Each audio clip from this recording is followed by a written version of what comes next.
여러분의 책벗 인생입니다. 오늘은 과거 급제의 꿈을 안고 행복한 미래를 그려가던 재주 많은 선비가 지독한 가난을 견디다 못해 끝내는 글 공부를 접고 도적의 길을 갈 수밖에 없었던 조금은 가슴 아픈 이야기입니다. 그러나 꿈을 버리지 않고 초심을 잃지 않았던 선비였기에 도적의 삶은 오히려 선비에겐 개과천선의 길이 되었다고도 할 수 있겠습니다. 자, 그럼 선비의 사연 속으로 함께 들어가 보시겠습니다.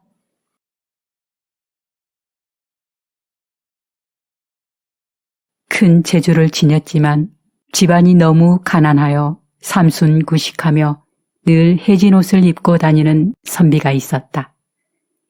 그는 글 공부에 매진하여 반드시 명성을 떨치고 집안을 일으켜 세우겠다고 결심하고 산사로 들어갔다. 그리고 과거 공부에 온 힘을 쏟느라 몇 달 동안 집에 돌아가지 않았다. 그러던 어느 날 아내가 식량을 마련해 보내며 편지를 함께 붙였다. 지난번 보낸 쌀은 저의 왼쪽 머리카락을 잘라 마련한 것이고 오늘 이 쌀은 남은 오른쪽 머리카락을 잘라 작은아마 마련했습니다. 이제는 자를 머리카락이 없으니 우물에 몸을 던져 죽는 길 외에 달리 다른 방도가 없습니다. 선비는 아내가 써보낸 편지를 읽고 묵묵히 생각했다. 내가 애써 과거 공부에 매달리는 것은 좋은 성적으로 과거에 급제하여 장차 처자식과 부귀를 함께 누리기 위함이다. 그런데 지금 조강지처가 굶어 죽게 생겼는데 기약할 수 없는 과거 공부를 해서 무엇하겠는가? 마침내 선비는 책을 싸서 집으로 돌아오니 까까머리로 두건을 쓴 아내가 돌아온 남편을 보고 슬피 울었다. 그러자 마음이 서글퍼진 선비가 우는 아내를 몇 마디 말로 간신히 위로하고 밖으로 뛰쳐나와 하늘을 바라보며 탄식했다. 아, 하늘이시여, 내가 왜 이렇게 살아야 합니까? 왜 나를 이 지경까지 오게 하셨습니까? 내 글재주가 남만 못합니까? 우리 가문이 남만 못합니까? 나의 모습이 남만 못합니까? 그런데 나이 30이 되었건만 아직 과거 급제 하나 못 이루고 있나이다. 제 가슴에 만 권의 책이 들었지만 늘 굶주림에서 허덕여야 하고 붓을 들면 천편의 글을 지울 수 있지만 술 한 잔 살 돈이 없습니다. 지금 내 몸과 마음은 한없이 고달프고 초췌하며 처자식은 헐벗고 굶주림에 시달려 죽음 앞에 놓였나이다. 왜 나를 이 지경까지 이르게 했나이까? 왜 어찌하여 여기까지 오게 하였나이까? 이었고 선비는 분발하는 마음으로 다시 생각했다. 만약 하늘이 나에게 세상을 살아갈 수 있는 재주를 한 가지라도 내렸다면 나는 이대로 죽지는 않을 것이다. 그러니 대장부의 품은 뜻을 어찌 꺾을 수 있겠는가? 초심으로 돌아가 때를 기다리는 게 옳다. 잠시 후 선비는 다시 탄식했다. 나는 이미 가난과 굶주림의 구덩이에서 빠져나오지 못하고 허우적거리고 있거늘 어느 세월에 부귀해지기를 바라겠는가? 붓을 없애버리고 생계를 꾸릴 다른 방법을 찾는 게 더 낫다. 연이어 선비는 또 탄식했다. 만 백성이 산업공상의 4가지 업으로 일을 하고 살아가건만 나는 이제 선비도 될 수 없고 기술도 없다. 그러니 벼랑간 내가 할 수 있는 일이 무엇이란 말인가? 그렇다면 농사를 짓거나 장사를 하거나 오직 두 길 뿐인데 농사를 짓자니 농지가 없고 장사를 하려니 미천이 없다. 달리 생계를 꾸릴 방법을 찾아야 하는데 내가 과연 무엇을 할 수 있겠는가? 이렇게 온갖 궁리와 고민으로 비탄에 빠져있던 선비가 한밤중에 벌떡 일어나서 말했다. 그래, 도적이 되는 것뿐이다. 오직 그 일뿐이야. 명색이 사내 대장부가 가만히 앉아서 죽기만을 기다렸어야 될 일인가? 그럴 수는 없지. 선비는 즉시 성문을 빠져나가 숲속 깊은 곳을 중심으로 두루 다니며 도적의 소굴을 찾아다녔다. 과연 수백 명이 넘는 도적이 소굴에 모여 앉아 한창 도적질을 모의하고 있는 곳을 발견했고 선비는 곧장 대담하게 들어가 우두머리의 자리를 차지하고 앉았다. 그러자 도적들이 깜짝 놀라 물었다. 아니, 이런, 이십니까? 선비가 대답했다. 나는 어느 곳에 살고 있는 아무개라고 한다. 그러자 도적이 물었다. 그런데 여기는 왜 오셨습니까? 선비가 답했다. 나는 자네들의 대장이 되려고 여길 왔네. 도적이 물었다. 그럼 혹 무슨 재주라도 가진 게 있습니까? 선비가 말했다. 나는 가슴속에 육도와 삼략을 비롯한 만군의 책을 품었고 천문과 지리를 손바닥 보듯 낱낱이 알고 꿰뚫고 있으며 또한 풍운의 변화가 내 손안에 있지. 그러니 자네들이 만약 나를 대장으로 삼는다면 가는 곳마다 성공을 거둘 것이요 끝없는 이득이 따를 것이다. 선비의 말을 들은 도적들이 서로 돌아보며 하나같이 입을 모았다. 이분의 호기로움과 실속이 있을 듯한 말에 마음이 끌린다. 또한 사족이라고 하니 우리 대장이 될 만한 자격이 충분하다. 선비가 말했다. 그럼 자네들이 내가 대장이 되는 것을 허락했으니 이제는 장군과 병사 간의 예를 갖추는 의식이 필요하다. 곧이어 도적들의 부축으로 선비가 높은 언덕 위에 걸터 앉았고 그 아래에 도적들이 쭉 늘어서 절을 하였다. 그러자 선비가 말했다. 군중에는 기율과 약속이 반드시 지켜져야 한다. 만약 명령을 어기는 자는 용서하지 않을 것이며 중벌로 다스릴 것이다. 모두들 큰 소리로 말했다. 예, 잘 알겠습니다. 장군의 명령을 어기는 자가 감히 누가 있겠습니까? 선비가 말했다. 훌륭한 도적은 지와 인과 용이라는 세 가지 덕목을 고루 갖추어야 한다. 정확하고 세밀한 계획을 세워 깊숙하게 숨겨진 재물을 끄집어내는 지혜가 필요하고 어떠한 경우라도 사람을 해치지 않고 차마 가져서는 안 되는 부끄러운 재물을 취하지 않는 인간의 도리가 무엇보다 중요하며 또한 일이 눈앞에 닥쳐 급박해지는 순간에도 당차고 과감한 용기로 두려워하지 않는 정신이 필요하다. 담을 넘거나 지붕을 뛰어넘으며 움직이는 자취를 남기지 않는 것 또한 용의 아래 덕목이다. 이 세 가지 덕목을 갖춘 뒤에야 비로소 훌륭한 도적이라고 할 수 있을 것이다. 여기서 인이라는 것이 가장 중대한 것이라고 할 수 있으니 약속을 성의 있고 분명하게 잘 지켜주길 바란다. 도적들이 모두 그 말을 듣고 두 손을 맞잡고 공경의 표시를 하자 선비가 또 말했다. 도적이 취해서는 안 되는 세 가지의 재물이 있다. 첫째는 부모와 자식 형제가 밤낮으로 땀 흘려 부지런히 일해서 간신히 모은 선량한 백성의 재산이다. 이것을 취하는 것은 인이 아니다. 둘째, 비바람을 무릅쓰고 험한 길을 넘어다니며 사방 천리에서 천신만고 세월을 보내도 남는 이익이 없는 상인들의 짐이다. 이들의 재물을 취하는 것도 역시 인이 아니다. 셋째는 관가의 창고에 비축된 곡식이다.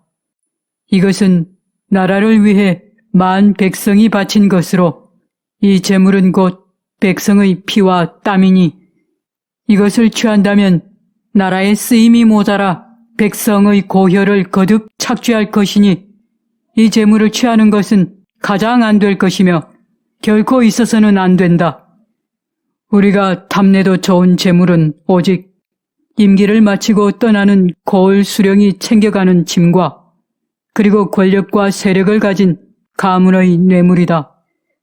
이것은 모두 본래는 국가의 물건인데 저들이 부정을 저질러 훔쳐서 가진 것이므로 국가의 물건은 당연히 나라의 백성들이 함께 가져야 하는 것이 옳다. 그러므로 저들이 훔친 것을 내가 다시 훔치는 것이 되니 어찌 명분과 의리에 맞지 않을 수가 있겠는가? 도적들이 일제히 손뼉을 치며 한 목소리로 칭송하였다. 100번 지당한 말씀이십니다. 옳은 말씀이십니다. 이었고 선비는 고을 수령들의 사사로운 짐이 오가는 것이 있는지 도적들에게 정탐하게 하였고 도적들이 상황을 보고하자 빼어난 계책을 내어 적합한 방법을 지시하였다. 그랬더니 과연 얻지 못하는 재물이 없고 거기다가 들키지도 않으니 도적들은 기쁨에 더욱 복종했다. 선비는 훔친 재물 중 일부는 자기 집의 가난을 조금이나마 면하는 데 사용하고 나머지는 모두 도적들에게 고루 나누어 주었다. 그러니 선비를 도적들 중에서 칭송하지 않는 이가 없었다. 그렇게 몇 년이 지났지만 선비의 이웃 사람들은 끝내 선비가 하는 일을 알아차리지 못했다. 어느 날 선비가 도적들을 일제히 모이게 한 뒤 말했다. 우리가 지금 이런 짓을 하는 것은 기껏해야 입고 먹기 위함이다. 소소한 작은 돈은 우리의 손이나 조금 적시는 것이지 사실 훔친 물건을 자주 시장에 내놓기도 염려스럽다. 그러니 크게 한판 훔쳐서 평생을 생계에 근심이 없게 한 뒤 옛날에 우리 습속을 완전히 버리고 통쾌하게 여유로운 일생을 보내는 게 더 낫지 않겠는가? 도적들이 일제히 엎드리며 말했다. 좋은 생각이십니다. 참으로 좋은 생각이십니다. 선비가 말했다. 그렇다면 당장 움직이자. 자네들은 전국에서 가장 재물이 많은 자를 수소문해서 나에게 보고하라. 며칠 뒤 도적 하나가 선비를 찾아와 말했다. 한양 안에 있는 아무개 관리의 집인데 아주 부유한 집입니다. 궤짝 5개를 다락 위에 숨겨두었는데 궤짝 하나에 3,000냥씩이 들어있다고 합니다. 다만 그 집은 손을 대기가 좀 어렵습니다. 집 앞에 큰 길이 있고 맨가로 빼곡히 둘러싸여 있으며 무엇보다 뒷담 높이가 거의 2길이 넘고 문과 벽이 겹겹으로 되어 있습니다. 그러자 선비가 말했다. 들어보니 그 집 주인이 탐욕으로 모은 재물이 맞구나. 그러면 우리가 가질만하다. 그런데 혹 그 집 뒷담 밖으로 지나다니는 길이 있더냐? 도적이 말했다. 예, 큰 길로 통하는 좁다란 골목이 있습니다. 선비가 무릎을 치며 말했다. 아, 됐다. 그렇다면 문제될 것이 없네. 수십 겹의 쇠문이 있다 한들 날아드는 우리를 감히 누가 막을 수 있겠느냐? 선비는 연이어 명령했다. 10여 명은 강어기로 가서 여러 색깔의 둥글고 계란만한 매끈한 수마석을 1인당 10개씩 주워 오도록 하라.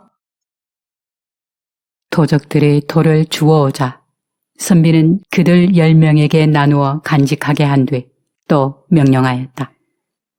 너희들 10명은 담장 밖에서 몸을 숨긴 뒤 집 안으로 돌을 던져라.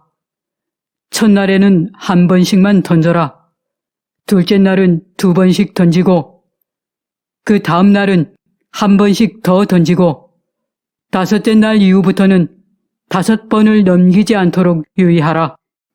그때부터는 틈을 엿봐서 던지고 사람들에게 들키지 않도록 조심하라. 드디어 도적들이 날마다 담장 밖에서 쉬지 않고 돌을 던지니 날아든 돌로 인하여 그릇이 깨지기도 하고 사람의 머리나 얼굴에 맞아 다치는 일도 생겼다. 아무개 집안 사람들은 처음에는 담장 밖에서 누군가가 장난을 치는 것이라 여기며 여럿이 함께 떠들썩하게 욕을 해댔다.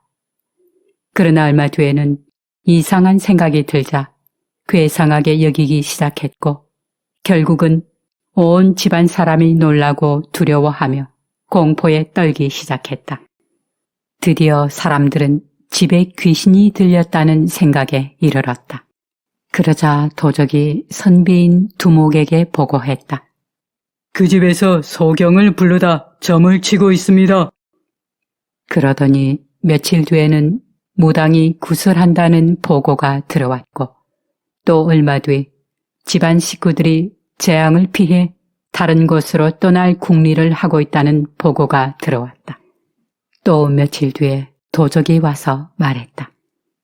역시 온 집안 식구가 이미 집을 떠났고 이제 남은 사람은 남녀 하인 몇 명뿐인데 그들이 남아 안채를 지키고 있습니다. 선비가 말했다. 아, 그래? 이제 됐다. 선비는 수레로 만든 상여 5대와 장례 도구를 갖춘 뒤 으슥한 곳에 몰래 준비해 두었다. 그러고는 힘이 센 장사 100명을 뽑아 그 집 문 밖에 숨어 있다가 재물을 나르게 했다. 또 몸이 재빠르고 날쌘 자 몇 사람을 뽑아 뒷담을 넘어들며 숨어 있다가 때가 되면 문을 열게 하였다. 또 다른 장사 2사람을 뽑아 모습이 추악하고 포악한 귀신으로 분장하여 몸에 반포를 두르고 삼지창을 든 야차의 모습으로 변신하게 하였다. 이었고 재물을 탈취하기로 한 날의 한밤중이었다. 야차로 꾸민 2사람이 담을 넘어 들어가 집 중앙의 건물에서 버럭 고함을 쳤다. 그러자 안채를 지키던 하인들이 깊은 잠에 빠져 있다가 깜짝 놀라 깨어났고 정신이 없을 때였다. 벼란간 눈앞에서 호랑이처럼 울부짖으며 포효하는 추악한 모습의 귀신을 보고 하인들은 놀라 까무러쳐서 정신을 잃고 말았다. 그러자 2 야차가 대문을 잽싸게 열어젖히고 대기하던 도적들을 안으로 들였다. 도적들이 조용히 다락의 자물쇠를 열고 수만 양의 은이 든 괴짝을 빼내어 상여에 나눠 실었다. 상여는 방울을 울리고 어하 넘차라는 상여 앞소리를 하면서 서로 앞서거니 뒤서거니 도성문을 빠져나왔다. 이었고 들판 후미진 곳에 이르러 상여 안의 괴짝을 부수어 은 몇만 양을 꺼낸 뒤 선비는 1000양을 차지하고 나머지를 도적들에게 골고루 나누어 주었다. 나눠 가진 그 돈은 사람마다 한 집 살림은 좋게 차릴 만한 돈이었다. 드디어 도적들도 충분한 재산을 얻게 되자 서열대로 길게 늘어앉아 하늘을 향해 맹세했다. 이제 우리는 더 이상 도적질을 하지 않겠습니다. 만약 예전에 했던 일을 감히 또 한다면 하늘이여 우리에게 천벌을 내리소서. 그리고 도적들은 그동안 사용해오던 각종 장비와 무기를 모조리 불사르고 각자 흩어졌다. 생계의 걱정이 사라진 선비는 글 공부에 전념하여 몇 년 뒤 과거에 합격했는데 문과 합격자의 최고 등급인 갑과로 합격하였다. 빼어난 문장가의 실력과 재주를 조정으로부터 인정받아 고을의 수령을 연이어 지내고 또한 관찰사도 여러 번 지냈으며 훌륭한 인품과 청백리로 칭송받으며 세상의 이름을 떨쳤다. 그리하여 훗날 재상이 되어 드디어 사고의 직책인 형조 판서를 맡기에 이르렀다. 한편 은을 모두 잃어버린 암흑의 관리는 그 뒤로 차츰 집안이 무너져 다시는 일으키지 못했고 병으로 그만 죽고 말았다. 그런데 그의 아들이 죄를 짓고 중벌이 내려져 사형을 당하게 되었다. 그 사실을 알게 된 선비는 재판 기록을 확인하였고 안타깝지만 살릴 방도가 없음을 알게 되었다. 선비는 관직에서 물러나와 임금에게 상소를 올려 스스로 진술하였다.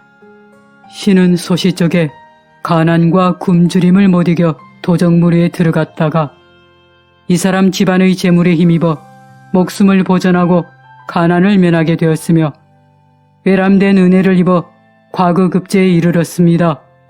신은 이 사람이 없었다면 이미 오래전에 구렁에 쓰러져 저세상 사람이 되었을 것이니 어찌 오늘이 있었겠습니까?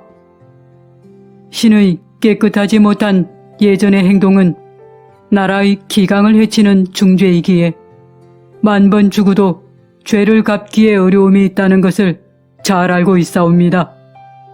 소신 어떤 가혹한 형벌이라도 달게 받겠습니다. 바라옵건대 신의 벼슬을 모두 거두고 이 사람의 죄를 용서해 주옵시고 그리고 저를 처단하여 나라 백성들에게 보여주소서.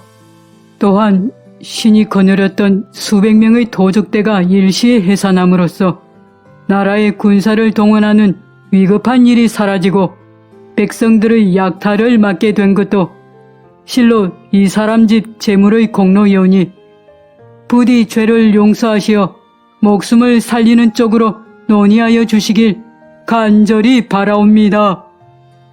임금이 상소를 신하들에게 보여 이 일을 의논하게 하니 신하들이 일제히 말했다. 전하, 이 신하는 본래 충직하고 근실한 사람입니다. 하오니 소시적에 단정하지 못한 행동의 잘못으로 인하여 개과천선한 지검에 와서 벌을 내리시는 것은 아니 될 줄 아옵니다. 그리하여 조정에서는 신하들의 의견에 따랐고 아울러 임금은 관리 아들의 죽음을 용서했다고 한다.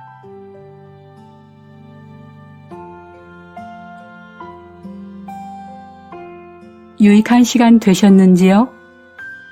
남은 시간도 행복한 시간 보내세요.